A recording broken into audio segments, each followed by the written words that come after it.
So the game no one was excited for is finally released. Destruction AllStars is a next in line of Sony published multiplayer games that unfortunately have no legs. I know that sounds mean and I hate seeing games fail, but Sony have always done this. It got delayed out of launch as a full price game and now it's free to all PS Plus members, so Sony clearly had plenty of faith in the game. Mag was a game that I genuinely loved, but it felt like it was around for like a month. And then other games like Guns Up, well, I don't know anyone who played that game, so that speaks for itself. I was hoping for the next Rocket League with this game. I would like to be wrong, but I can't see it having a tentative fanbase that my beloved car football game has. I'm usually not this negative, so if you like positive content about a wide variety of games on all different platforms, then please subscribe. I would love to have you here on the channel. Now let's talk about Destruction AllStars.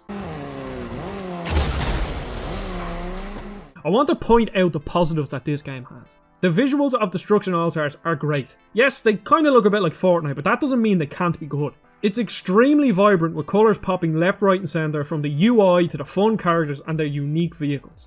Hats off to Lucid Games here. On a technical level, it's super nice and runs so smoothly, which is especially impressive with some of the carnage that goes on in the game.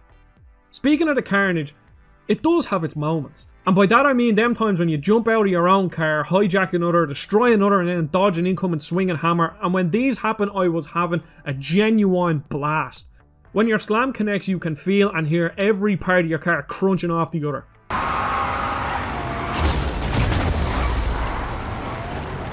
At a basic level, AllStars works really well. The cars are easy to control and the premise is very basic that anyone could wrap their head around.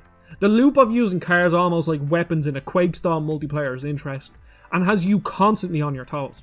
The character platforming and hijacking cars adds a nice level of complexity that you have to be worried about. My main issue with the character control is that you have a bump move, but it only pushed enemies back and doesn't do any damage, so it kind of feels a bit useless. The game modes are pretty okay. Two of them are noticeably worse than the others, but the other two are extremely fun. The good ones are Carnado and Gridfall. The former is an 8v8 mode where you must rack up gears and deposit them in the centre of the map. The team with the highest score at the end wins. The metagame of banking as much as possible before you deposit helps with a major flaw that I will discuss in just a few moments. Gridfall is a free-for-all mode where the last man standing wins and the floor slowly disappears beneath you, making the arena difficult to navigate while trying to kill your enemies. The reason why these two modes are so great is, between the driving, your mind is focused on something else other than ramming your opponent up the hole. And it's for this reason alone that Mayhem, the game's basic free-for-all mode, is so boring. There is a lot of downtime when just engaged in combat. Closing the gap on an enemy could take 10 or 15 seconds, and that gets boring quite quickly.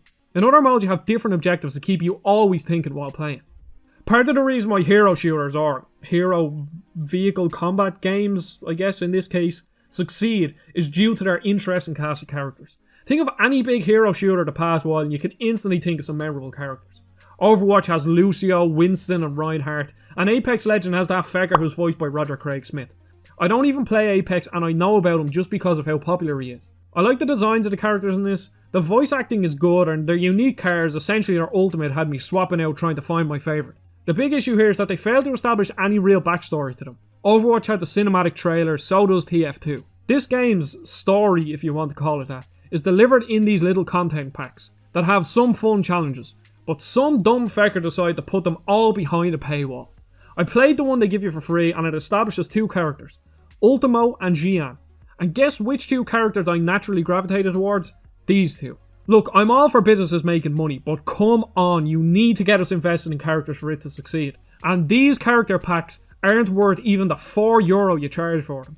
I understand the game was initially supposed to be a full price game, and these wouldn't have cost money, or so I hope, but this was a big mistake. The little bits of dialogue were nice, and the little moment at the end of the pack made the characters human, rather than just some colourful looking drawings. Look, Sony have something fun on their hands here. They've a massive player base to tap into with PS Plus, but I think they showed us their hand when they announced this game coming to PS Plus. I would like to see this game garner a fan base because I'm still playing it now, but God knows how long that will last. Lucid should really work on a ranked mode so people have something to come back to. Because the progression right now doesn't really seem much, it's just your typical skins and emotes and stuff like that. And while that's fun in a game that has an insane amount of replayability like Rocket League, Destruction AllStars only has a few maps, but after about 5 hours the maps have become really stale.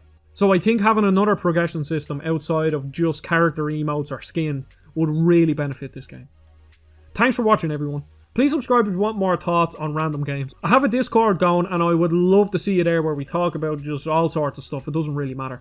The link is in the comments. Don't forget to subscribe and I'll see you all on the next video.